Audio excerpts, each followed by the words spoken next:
மூன்று பூஜ்ஜியமற்ற எண்கள் ஏ பி சி என்பன ஒரு கூட்டுத்தொடர் வரிசையில் இருந்தால் நிபந்தனை எனக்கு என்ன வரும்? ஓகே, கூட்டுத்தொடர் வரிசைன்னு அவங்களே சொல்லிட்டாங்க. ஓகேவா?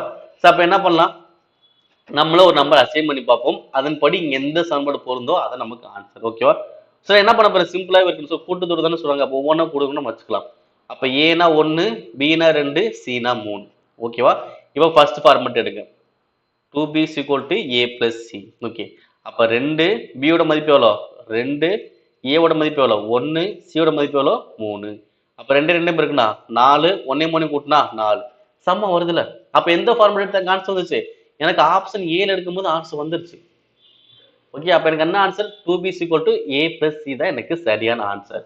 ஓகே, எக்ஸாம் இன்னும் ட்ரை பண்ணி பாருங்க, வருதான்னு கூட செக் பண்ணுங்க. ஓகே, இப்போ இதை எடுத்து பாருங்க, எனக்கு ஆன்சர் வந்துருச்சு. நம்ம இருந்தால் ஒரு கன்ஃபர்மேஷன் உங்களுக்கு வருதா இல்லை செக் பண்ண தோணல, அதுக்காக தான். இப்போ பாருங்க 2a is equal to b plus c. அப்ப 2 a ஓட மதிப்பு 1, b ஓட மதிப்பு 2, c ஓட மதிப்பு 3. அப்ப 2 இதை கூட்டினா 5 வருதா? வராது. ஓகேவா?